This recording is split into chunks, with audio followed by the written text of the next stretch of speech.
Hey friends, this is Angela from Art of Creation Homestead, and once again we are in the kitchen.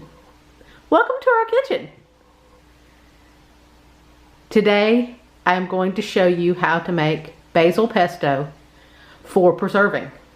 Now a lot of you have probably already know how to make basil pesto to put on your pasta, but do you know how to make it to preserve it for later use?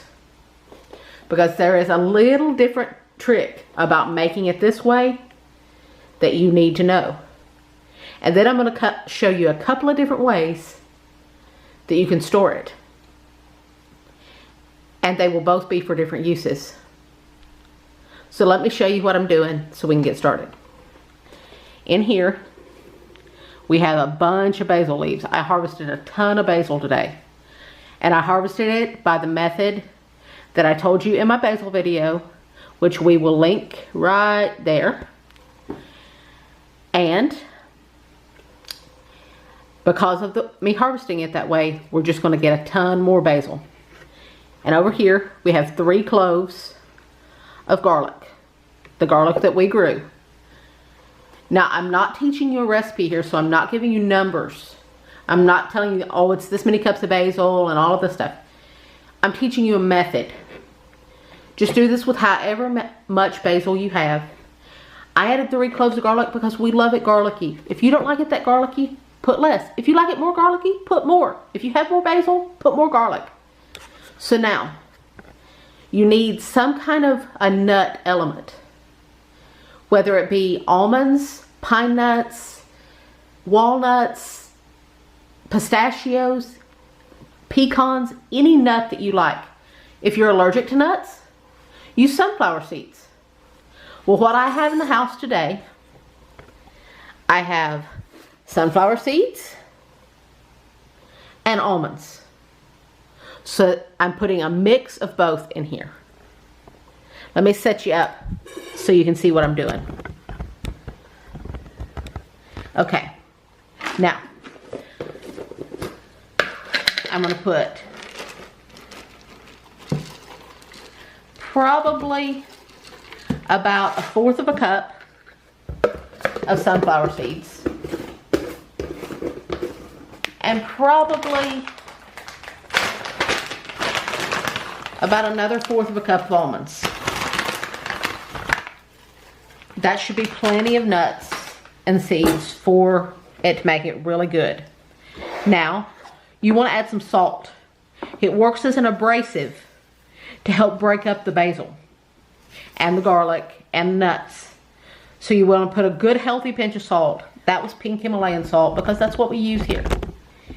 So now what we're going to do, we're going to put the lid on our food processor and we're just going to pulse it a few times until everything gets nice and chopped up.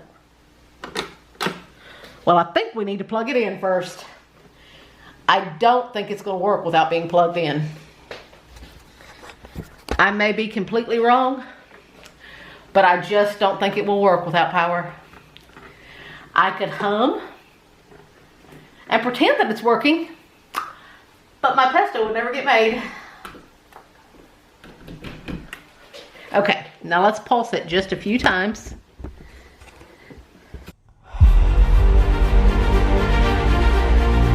And as you can see, everything's all broke up.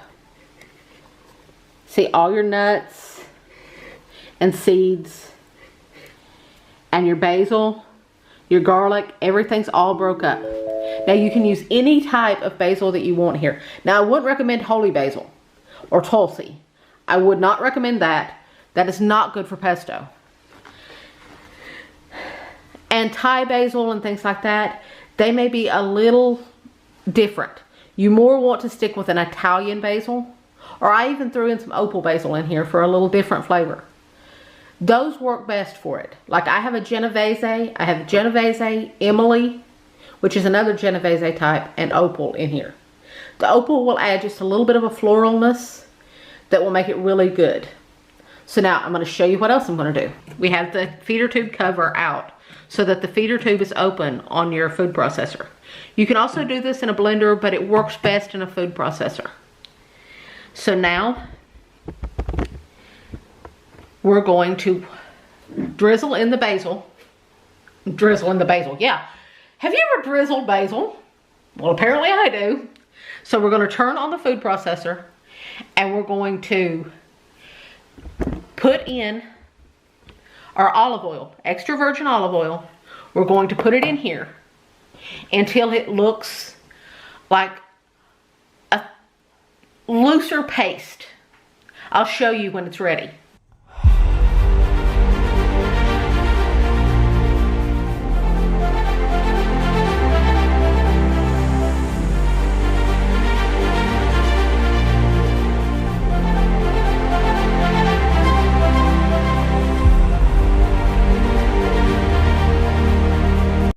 This is what I'm talking about.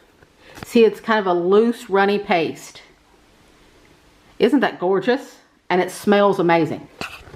Now, a lot of you are thinking, who knows how to make pesto, are thinking, where is the Parmesan cheese? There has to be Parmesan cheese in pesto. Yes, there does.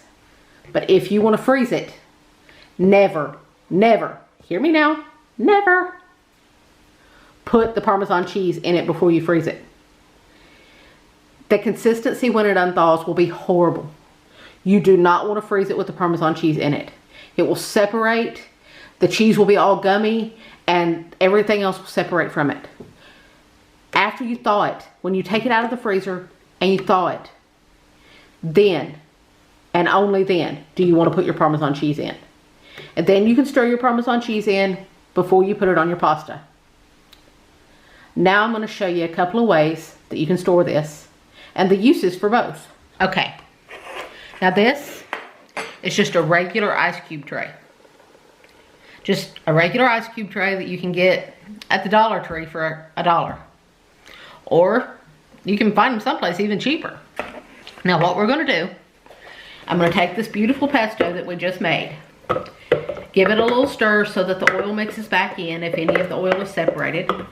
And so that you scrape down the sides of the drum.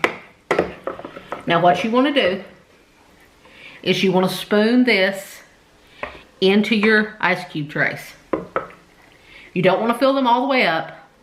About 3/4 of the way up, which is about a tablespoon of pesto for each ice cube. You're making basil pesto ice cubes here. So what I'm going to do, I'm going to fill up about 6 of them. You can fill up a whole tray with it. You can fill it up however you want it. I'm going to fill up about 6 because the rest of this is going to be used for something else. So what we're going to do here, I'm going to top these off a little. I was a little shy with a couple of these. So what you want to do now is you want to take a piece of plastic wrap and you want to put it down on top of your pesto. Press it down so it's actually touching the pesto. This is so that you don't get any funky freezer smells into your pesto, because you don't want that. Now this way of freezing and preserving your pesto, what this is good for is when this is done, when this is nice and frozen and hard, pop it out of here. Pop each cube out of here. Put it in a freezer bag of any sort and label it pesto cubes and put the year on it.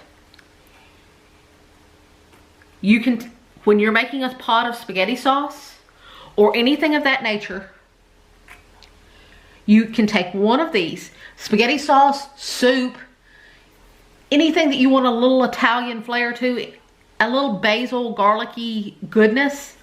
You take one of these cubes, throw it into your pot of soup, throw it into your pot of sauce, and I don't care if it's the middle of winter, you will get that fresh basil flavor in that pot of sauce or that pot of soup.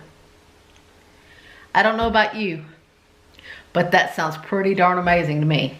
Okay, so now this is going into the freezer, and we're on to the next method. As you can see here, I have a small sheet tray, and I have a bag marked Pesto 2020. So what I'm gonna, and I have the sides flipped out. Now I'm gonna make a flat bottom so that I can put the rest of my pesto in here. Now, I'm going to take the rest of my pesto and I'm going to pour it in this bag. Let me move my hand so you can actually see. Now, you'll want to rake it all out. Make sure you get every last drop of this goodness. You do not want to miss any of it. As you can see, we have put a good amount of pesto in this bag. This will be for pesto pasta or putting on pizza or anything you like pesto on. Chicken, fish, anything you like good basil pesto on. This will work for that. Now what we're going to do, so that it saves space in your freezer, is we're going to take the air out of the bag. We're going to seal the bag down. Now we're going to flatten it out. Rub it out to the corners. So now you've got a flat mass of pesto. Now we're going to put it on the sheet tray so that it will freeze flat. And when it's frozen, you can just stack these on top of each other and they'll take up no space at all in your freezer. Isn't that a great tip?